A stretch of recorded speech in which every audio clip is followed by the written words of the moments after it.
Hey guys, happy Tuesday. So for today, we're going to be reading a couple of poems that kind of have to do with Johnny Appleseed because they're about trees. Unfortunately, the Pearson Realize website is down right now, so I couldn't get the website to come up so that you could read along with that. So instead, today's video is just going to be me reading to you from our text collection.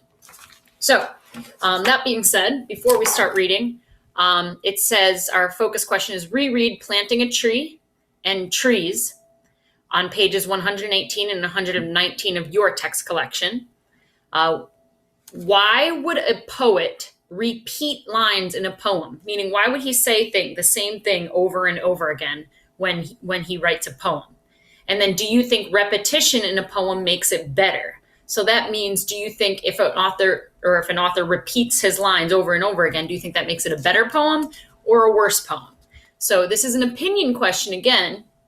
Why do you think he repeats himself? And then do you think it makes it better or do you think it makes it worse? So that being said, let's read our first poem. It is called Planting a Tree by Nancy Bird Turner. So keep in mind, we're looking for repetition here, repeating lines. So let's read what it says.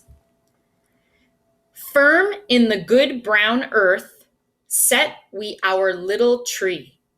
Clear dews will freshen it, cool rain will feed it, sun will be warming it as warmth is needed.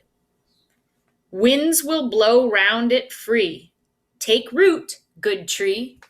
So pretty much that poem was about a little tree that they planted. And even though the winds are blowing around it, the roots from the tree are keeping it stuck into the ground. Now that poem didn't really have any repetition in it. We didn't see repeated lines there, lines that were over and over again. So let's go on to our next poem. And this is where we're going to see our repetition. And we have our 2 vocab words in this poem here too. It's called Trees by Harry Ben. Trees are the kindest things I know. They do no harm, they simply grow. And spread a shade for sleepy cows and gather birds among their boughs. That's a vocab word. It means branches. They give us fruit in leaves above and wood to make our houses of, and leaves to burn on Halloween, and in the spring, new buds of green. They are the first when day's begun to touch the beams of morning sun. They are the last to hold the light when evening changes into night. And when a moon floats on the sky, they hum a drowsy lullaby. Of sleepy children long ago, trees are the kindest things I know. So we see here some repetition. We see the first line, trees are the kindest things I know. And then we see the last line, trees are the kindest things I know.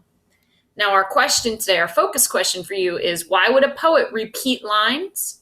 And do you think that it makes it better? So it's an opinion question. I think a poet would repeat lines to get his point across or to get her point across, to make sure that the reader understands that this is the reason why I'm writing this poem, to teach you that trees are the kindest things I know. And I'm not just going to say it once, I'm going to say it twice. So that's why I think that a poet might repeat lines in a poem. And personally, do I think it makes the poem better? Yes, I absolutely think it makes the poem better because it helps me understand the poem now. It helps me understand why the poet wrote it and what his point was or her point was that he was trying to get across. So there's your focus question. Again, it's an opinion question, so you're going to answer it on your own. I gave you my opinion, but maybe you think repetition in a poem doesn't make it better. Maybe you think it makes it boring, or maybe you think it just makes it more to read and you don't like to read. So it's up to you. Do you like, why would a poet repeat lines? And then do you think that repeating lines makes it better? So it's a 2-part question on your Google form today. Make sure you answer both parts. Okay, you're going to look at the next video for our